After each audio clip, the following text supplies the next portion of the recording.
बोलते हुए इंडिया में आपका स्वागत है। इस वक्त हमारे बीच मौजूद है पंकज श्रीवास्तव जी। मैं उनसे ये पूछना चाहता हूँ, पंकज जी, आज मोदी को आखिरकार पीछे हटना पड़ा और किसान की जीत हुई, इसके लिए आप क्या कहना चाहते हैं? देखिए, ये किसानों की जीत है, ये पूरे 135 करोड़ आवाम की जीत है।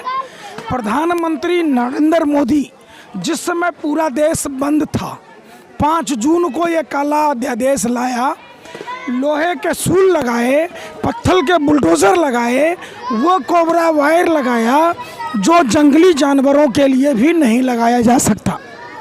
मतलब देश की आवाम को वो जंगली जानवरों से भी बदतर समझते। आपको पता होगा 5 जून के बाद पूरा देश कृषि कानून का विरोध कर रहा था। हम लोग 2 अक्टूबर को 27 दिन तक बिहार की पदयात्रा की थी, फिर 1 जनवरी से लेकर 16 जनवरी तक महाराष्ट्र में किसान आंदोलन के समर्थन में किया था, बीदर में किया, पूरे कर्नाटक में किया। अन्ना हजारे, जो कुंभकर्ण 6 महीने के लिए सोने के लिए जाना जाता है, अन्ना हजारे 7 साल से सोया हुआ था, उसको भी जगाने का काम किया था। पूरा देश कृषि काला कानून के खिलाफ था और प्रधानमंत्री जी कहते हैं, भाइयों बहनों मित्रों, मैं किसानों को समझा नहीं पाया, मेरी तपस्या में भूल हो गई। तब बाबा झांसाराम, आप कहाँ तपस्या कर रहे थे? किस गुफा में तपस्या कर रहे थे? आप वाटर कैनन से पानी के फव्वारे छोड़ रहे थे।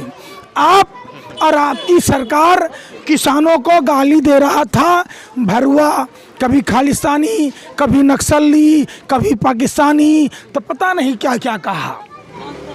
समझिए, किसानों को बदनाम करने के लिए 26 तारीख को जब किसानों ने लाल किला में पैरेड देखने का मन किया, वहाँ से संदेश देने की कोशिश की, तो सनी देओल का चुनावी कैंपेनर किस तरीके से किया बदनाम। अगर सोशल मीडिया नहीं होता तो पूरे देश में ये किसानों को क्या कहते हैं? ये तो आतंकवादी है। तो असली आतंकवादी, असला देशद्रोही, असली टुकड़े टुकड़े गैंग भाजपा आरएसएस के लोग हैं। देश ने देख लिया। समझिए, बंगाल के चुनाव किसान आंदोलन में दिखाई देती है, माँ गंगा बुला रही है। घर घर बनारस में पानी था, बनारस का नगरीय इंफ्रास्ट्रक्चर ध्वस्त हो चुका था। उस दिन ये मशरूम की सब्जी खाने में मस्त था। उस दिन चुनाव नहीं था तो माँ गंगा याद नहीं आई, बनारस की जनता तरस थी और ये मशरूम की सब्जी खाने, 5 लाख का बूट पहनने, 10 लाख का सूट पहनने और अपने अय्यास की ज़िंदगी में मस्त था। माँ गंगा ढूंढ रही थी। तो ये सब दिखावा है। अब देश जाग चुका है। 700 से अधिक किसानों की जो शहादत हुई है।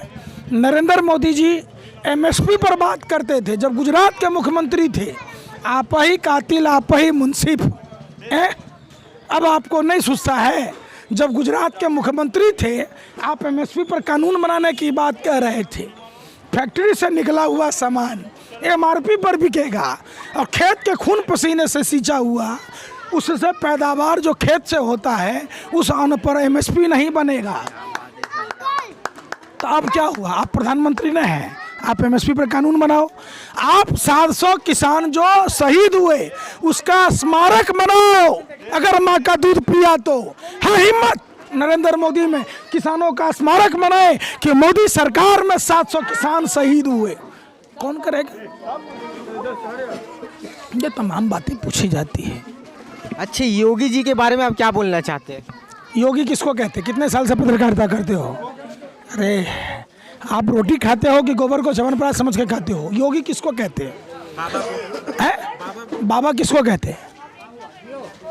अरे बताओ ना, जानते हो, पत्रकार हो। सुनो पहले बात, योगी वह होता है जो योग, सुनो, भाजपा टीसीएल की तरह नहीं बोलो। जब आदमी नाती पोता वाला हो जाता है, घर में खुशहाली आती है, तो लोग भगवान की शरण में जाते हैं, जो भगवान की सेवा करते हैं। जो भगवान की सेवा को छोड़कर, भगवान की आरती घंटी बजाना छोड़कर जो आदमी देश लूटने में हो, एक अपराधी को अगर आप योगी कहिएगा तो दाऊद को, लादेन को क्या शंकराचार्य कहिएगा? समझिए, वो एक गुंडा मवाली है, उसी के राज में एक चुनी हुई महिला की साड़ी खोल ली गई और वो धृतराष्ट्र की भूमिका में था। आप उसको योगी कहते हैं?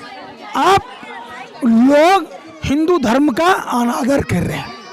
हिंदू धर्म महिलाओं की साड़ी खोलने के लिए नहीं जाना जाता है, समझे? मैं भी हिंदू हूँ, मैं वो हिंदू हूँ जो नारी के सम्मान